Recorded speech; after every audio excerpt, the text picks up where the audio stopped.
What's up, folks? Welcome back to TacticalTortoise. My name is Trevi, and it has finally arrived. The final piece of the puzzle for Warzone Nephilim. We have full spoilers of the Warzone Nephilim changes from the GT book itself. We have the points change document, and now we finally have the balance data slate. This is the same publication that gave us Armor of Contempt in the last update, which entirely changed the face of 40k with huge buffs to Space Marine factions. And today, it's going to do something similar. Maybe not with quite as wide-reaching effects, but the changes in this balanced data slate are certainly going to reinvent the Warhammer 40,000 meta. So let's talk about them. If you haven't seen my coverage of all of the points changes in Warzone Nephilim or the changes in the Warzone Nephilim GT pack itself, you can go check those out on the channel, and while you're there, drop a like and a subscribe. It really helps out, and I really appreciate it, and it lets me know you like these little reviews of new stuff. All right, let's talk about the changes in the data slate. First off, Armor of Contempt has a new entry. Who is it? Who gets this AP reducing effect? It is Astra Militarum vehicles. This is a huge deal for the super heavy vehicles who are already difficult to kill, and especially Leman Russ coming in at that 2+ armor save, which Armor of Contempt works the best with.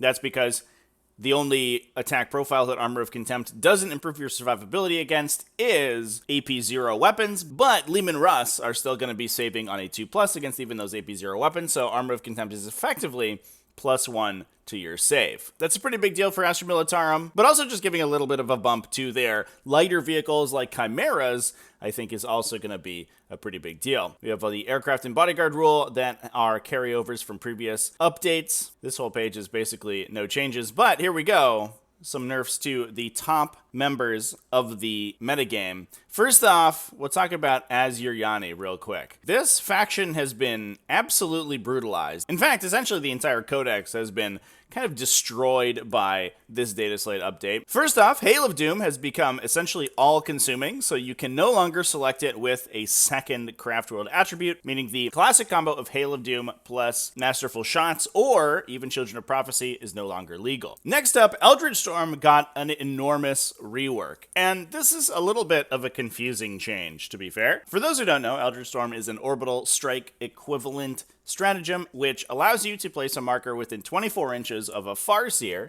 then perform psychic actions targeting that marker to build up an explosion that happens in the subsequent shooting phase. The stratagem has changed significantly to now require line of sight to Farseer models that are attempting to use the Empower action on the Storm to trigger it. Previously, the Storm triggered on a 2+ and did D3 mortals +1 for each successful cast of the action. Now, it appears to hit only on a 4+, but roll each time for each Farseer model that completed the action. I'm not 100% sure if that was the intended result of this change, but that's certainly what it looks to me to be how the effect works now. That is a little bit of a change, and I think the biggest difference is the requirement for line of sight, because you can no longer arc that Eldritch Storm behind walls to hit the heart of your opponent's army when they're hiding away from your withering firepower. Speaking of hiding, it's much more difficult now for Ezriani armies to hide themselves.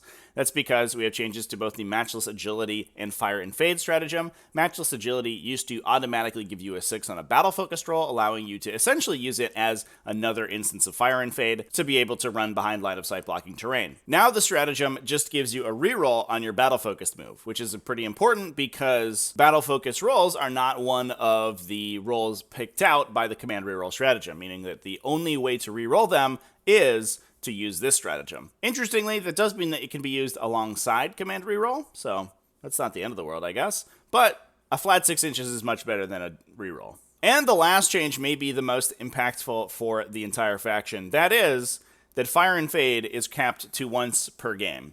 You can no longer Fire and Fade your units every turn. And this change is a little flabbergasting to me, especially alongside the nerf to Hail of Doom and Eldritch Storm, as well as Matchless Agility, and all the points increases the Ezriani faction got in the points document. I wasn't expecting this change, especially since Fire and Fade has been an integral part of Eldar strategies since its inception. The entire focus of the Eldar faction is on repositional effects between their battle-focused moves, these Matchless Agility effects to maximize those battle-focused moves, and Fire and Fade. Capping it to 1 totally changes the dynamic of the army, and I think makes it significantly worse. This change is probably more impactful in depowering the army than any of the other nerfs that Ezriani have received. And honestly, I'm not really sure where they go from here. I guess the focus of the faction can move closer towards melee units and potentially indirect fire, using their Aspect Warriors to trade for enemy objectives. And it's important to note that units like Swooping Hawks that have built-in effects that replace this fire and fade will still be able to do their thing. But I think the classic variety of Eldari that were using these hit and run effects to jump out, deliver some extreme damage, and then pop back behind their defensive terrain is probably dead. What's interesting is that this also comes alongside the command point changes, which would have given a lot of Eldari builds either less battlefield role slots to pick from or significantly less command points, meaning that Fire and Fade was already going to be more expensive. So on top of that, restricting its use to once per game feels like maybe a little bit of an overreach. It'll be interesting to see whether Eldari survive these changes. I have a sneaking suspicion that this will put them probably somewhere around the mid-tier of armies, although they still have a ton of strong combos and will probably be able to pull a 55 or 60% win rate. I certainly think that the classic combinations of Hail of Doom are probably dead on arrival. And with that, we can move to Tyranids, the other top faction in the game that has been running rampant over the metagame and has gotten some very light changes so far. We did see the Tyranids points costs get increased slightly, with some pretty flabbergasting points cost changes to things like Exocrines and Maleceptors, but also some very deserved ones to units like the Death Leaper, Tyranid Warriors, and Raveners. With all that being said, the Tyranid mechanical changes in this data slate are very, very light, especially in comparison to the Ezriani changes. First off, you must select a Hive Tyrant to be your Warlord. Full stop. That makes it a little bit more dangerous to commit your Hive Tyrant, and you can no longer throw him up the middle of the table and let him die with total impunity. That said, it is only in situations where your Warlord dying actually matters, and given that it looks like in Warzone Nephilim, you no longer have your free Warlord trait stapled to your Hive Tyrant, you could just not pay the CP to give him a Warlord trait if you don't want one. The selection of the Hive Tyrant as your Warlord is not that big of a deal. The one situation in which it does matter is this change to the Synaptic Imperative ability, which is now only in effect if your Warlord is on the battlefield.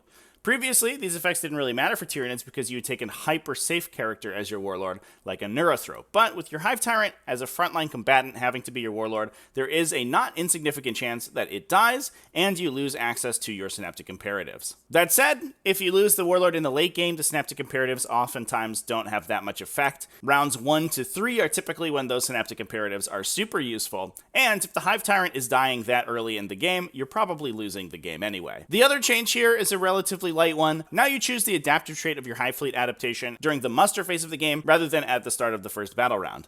I don't know if this has ever mattered ever, because I typically will tell my opponent what I'm going to be changing as soon as I get to the table, and just including it in my army list is not that much of a change. Oftentimes I've been building in one of the adaptive traits into my army from the get-go and using that in almost every game, so this change doesn't really make that much of a difference. The comparison between these two faction nerfs is absolutely insane, because Ezriani got a laundry list of enormous and impactful changes, whereas Tyranids got off relatively lightly with some minor mechanical changes that ultimately will not affect most game states. Now, we do have one Eldar subfaction that we didn't talk about quite yet, because we do see some changes to Harlequins. Essentially, that entire Eldari Codex has been nerfed directly into the ground, and to be fair, the Harlequin side I don't feel too bad about. First off, the table for Luck of the Laughing God is being removed. This table gave you a base number of Luck of the Laughing God rerolls. These were rerolls that you could use each battle round, essentially to replace command point rerolls, except they didn't cost any command points. That would give Harlequins massive access to both offensive and defensive rerolls and make the entire army just an absolute nightmare to deal with. Previously, a Strike Force game of 40k gave you 3 base rerolls with the ability to gamble and roll for additional rerolls, typically giving you 2 more, giving every Harlequin a base of 5 command point rerolls they could use over the course of each battle round, for a total of 25 rerolls over the course of the game. Now, that base 3 has been removed, meaning that the only way to get these Luck of the Laughing God dice is to use that gambling mechanic. This means that Harlequin players will typically be stuck at 3 or 4 Laughing God rerolls unless they want to gamble and potentially get absolutely 0. I really like this change. I like that it's not removing the mechanic entirely, but it's focusing on that gambling mechanic, which felt to me to be the heart of the ability, but wasn't really embraced by the designers quite as much as it could. We have some existing changes that we saw from the previous version, including this change to the Mirror Architect pivotal role and the Favor of Shegarak Warlord trait, but we do have some changes to the Harlequin subfactions as well. The light Sadith characterization has had its range increased. Previously, it gave you a trans hitman effect if the attacking enemy was greater than 12 inches away. Now that his range has been increased to 18 inches away, meaning that some short-range weapons may not be affected by that hit roll of 1 to 3 automatically failing. The Dark Sadith, which is a little bit more melee focus, has also been changed. Previously, it gave everything in the army the ability to fight on death in melee. Now, on a 4+, after the model is destroyed, they can deal 1 mortal wound back to the attacker. Now, given the fact that Dark Sadith has never really been that big of a player, no pun intended, in the Harlequin's meta, I'm not really sure why we're seeing a huge change to the Dark Sadith at this point. But that said, the change to the Light Sadith is certainly very appreciated because that is the one that we're typically going to be seeing. And I think that's generally where Eldar players are going to be gravitating. Despite the fact that Harlequins got slightly less consistent, especially with the change to the rerolls, they got essentially untouched in the points change document, which means that Harlequin armies are going to look relatively similar. And given that this ability change isn't transformative to how the faction plays, I do think Light Sadith lists are still going to be one of the most powerful versions of Eldari, if not now the most powerful version, going on into the Nephilim season. That said, we've been talking about nerfs for a long time, so let's talk about some buffs. First off, we'll talk about orcs really quickly. They have seen a change to their buggy restriction. Now the rule only restricts them to 3 models of each of the different type of orc buggy, rather than 1 unit. This means you can now take 3 units of individuals of each of these buggies, rather than just being restricted to a single unit between 1 and 3 models. It's not a huge change, but it does mean, especially for the orc subfactions that want to play an MSU style, you can bring these guys in individuals. Next up, we have an overhaul to how the standard orc Wah works. This is the orc faction ability to call a Wah at the start of a turn if your warlord is on the table. Get a big buff that turn and a slightly decreased version of the buff on the subsequent turn. There are 2 versions of orc Wahs, the speed Wah and the standard Wah. This is only affecting the standard Wah. The speed Wah remains entirely unchanged. First up, orc core and character units are able to advance and charge. That is unchanged. The second bullet point, however, adds +1 strength as well as attacks, where it previously only gave attacks. Now, we also have this third benefit as well, which gives the entire army a 5+ invulnerable save. That reduces down to a 6+ invulnerable save on the subsequent turn, and you lose the ability to advance and charge. But that +1 strength and attacks still carries over. I have to imagine this is a pretty big deal for almost every variety of orc list, and even orc lists more focused on shooting might be incentivized to play a character like Gaskell Thraka to give them access to both types of Wahs, giving them a huge buff in both their melee and range damage output, as well as this minor buff in survivability by getting you a 5+ invulnerable save for a turn. That's pretty nice, and alongside the small points reductions that orcs got in the points update, I do think that orcs aren't in too bad of a shape. Now, let's talk about the biggest change here. And I think we found out why the Nephilim book has a Necron on the front, because someone in the GW development team absolutely freaking loves Necrons. We already saw Necrons get some enormous changes in the points change document, with almost all of their characters being reduced in points, but now we see some enormous mechanical changes to how the faction operates. First off, we have a total overhaul to how command protocols work. Previously, these were 6-inch auras that were projected from Necron characters, assuming that you had a noble on the table. This was one of the first Doctrine-style abilities to be implemented in the game and was a little hokey in its design, not really changing too much of the game state, especially after the first or second battle round, to enormous degrees. Now, it works totally differently. First off, it is no longer an aura from your characters. Instead, you simply choose the command protocol and it affects your entire army as long as you still have those characters on the table. Instead, once you select the command protocol at the start of the battle round, it affects your entire army for the entirety of the game, full stop. Losing your characters means that you won't be able to select future command protocols, but your previously selected command protocols are still active. This is in part due to this change here, that command protocols are active in every battle round in addition to ones being assigned that battle round, meaning that once you select a command protocol, it is in effect permanently. Interestingly, you also get to select which half of the command protocol you benefit from every battle round, meaning potentially by round 5, you have 5 different command protocol directives to choose from. This feels like it could get a little complicated, but gives you an immense amount of optionality when it comes to your Necron armies. This is absolutely crazy. A total overhaul to how command protocols work, and while the command protocol effects haven't been that transformative, the ability to stack them up on top of each other and benefit from them multiple turns in a row is a huge deal. That is going to make command protocols feel legitimately powerful, and especially with the fact that they no longer are tethered to your characters and now work like doctrines where they affect the entirety of the battle, are going to be impacting way more units than they did in the past. But that's not all, because we do have a huge change to data sheets as well. Now, we saw a change similar to this in a previous Dataslate update where we got the core keyword added to a bunch of Necron units that didn't have it previously. Necrons do have sort of a very heavy reliance on the core keyword, since most of their characters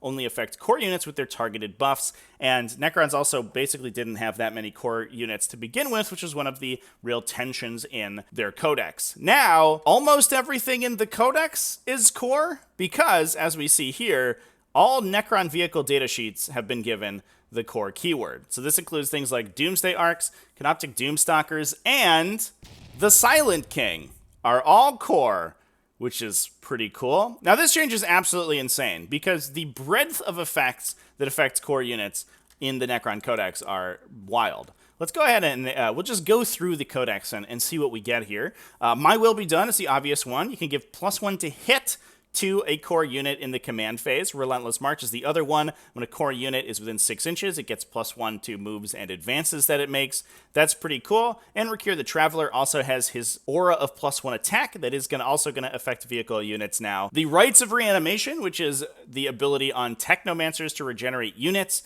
affects typically Dynasty core, but if we see here, Illuminor Seraz has a non-Dynasty keyworded version of the ability and regenerates a core unit to a unit with a destroyed model. I think the most important change here is that the Silent King can lose his main ears, since they have to take damage before his throne does. And once those main ears are dead, Illuminor Seraz or a Saracen Technomancer can just pop up and repair one of them back to full, bringing it back to life, meaning that the Silent King is an absolute powerhouse in an attrition game, since oftentimes he would lose his 2 main ears and be a little bit impotent at long-range firefights. But now with the ability to be able to reanimate those main ears, he's going to be able to continue to blow tanks up for the entirety of the game. That's absolutely wild. Illuminor Seraz also has his mechanical augmentation, which affects core units and can potentially give them +1 toughness or +1 ballistic skill. That's pretty cool. We have the Lord's Will from any of the standard Lord datasheets that gives reroll 1s. That can now affect vehicles. Nemesaur Xandric has his Transient Madness to give a random buff to a Sautek unit, including +1 ballistic skill. That one's pretty good for vehicles. Royal Wardens give a targeted fallback and operate normally to a core unit within 9. That will also be affecting vehicles. This was the primary use case for Royal Wardens upon their release in 8th edition, but that was removed very quickly in the 9th edition Codex when it affected only core units and vehicles could not be targeted with it. Now, he's back. He can sit next to a bunch of Doomsday Arcs, or again, even the Silent King himself, and buff him with this fallback and operate normally ability. That makes these prolonged, protracted combats for Necrons much easier to deal with, since you can be falling back and redeclaring your charges. And then we can talk about the Silent King himself, because he also affects core units with his auras. So, interestingly, this never affected the Silent King personally, because he never had the keywords to affect himself. But now that he is a core unit, his Pharaon of the Stars to reroll hit rolls with ranged attacks, and Pharaon of the Blades to reroll wound rolls with melee attacks, both affect the Silent King. He is also affected by his own Relentless March and can hit himself with his My Will Be Done if he's dealing with hit modifiers. The Silent King, I think, has become a staple in every Necron list from now on, so it's very appropriate that he got a 20-point decrease in the points change document, because this dude, with massive numbers of rerolls available to him, plus giving you additional command points to play with, and projecting out his auras to other Necron core units like other Necron vehicles, alongside the ability to potentially regenerate his main ears, means that this guy has become even more of a powerhouse than he already was. I guess the Convergence of Dominion also gives +2 leadership to vehicles. That one doesn't matter, but it's still nice. Good job, Convergence of Dominion. We're proud of you, buddy. Overall, these Necron changes are absolutely wild, and I think definitely make Necrons a contender to at least break out of the mid to bottom tier of the metagame. I wouldn't be too shocked to see Necrons do extremely well in the coming Nephilim season, especially alongside the absolutely incredible access to secondary objectives that the faction has. And while the fact that they are being propped up by mechanical buffs in the data slates instead of extremely powerful data sheets is a little bit disappointing, I think that Necrons now have the tools to overcome that restriction and do very well in the competitive scene. Now that said, we see no changes for a lot of the other sub-factions that I was a little bit worried about. I think Space Marines in particular are going to be hit pretty hard by the changes to command points. And while the fact that the upper echelon of the metagame has changed slightly and been debuffed a little bit is certainly going to help prop them up slightly, I don't know if Space Marines really got the buffs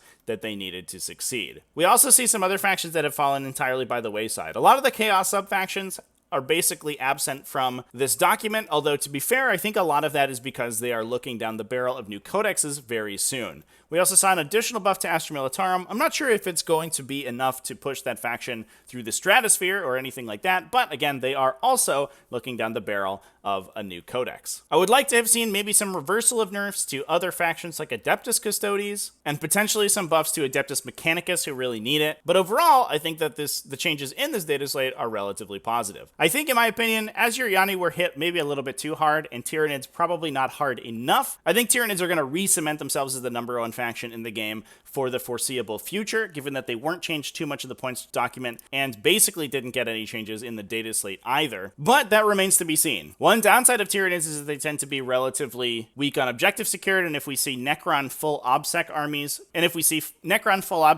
with access to their newfound reactive abilities from their command protocols, we may see them actually be able to put up a fight against some forms of Tyranids. It'll be interesting to see how the Nephilim metagame shakes out, because we still have to see a lot of the secondary objectives really cemented into players' playstyles. So right now, everything's up in the air, and I have no idea which faction is going to be looking best going further on into the season. Anyway, that's it from this data slate update. Absolutely wild changes in this one. Let me know down in the comments what you think about it, and if your army was buffed or nerfed appropriately. With that, I'll go ahead and wrap things up. Thanks for everyone for watching to the end of the video, and thanks everyone for continuing to watch my coverage of the Warzone Nephilim changes as they get revealed. Remember to keep it classy, folks, and have happy wargaming.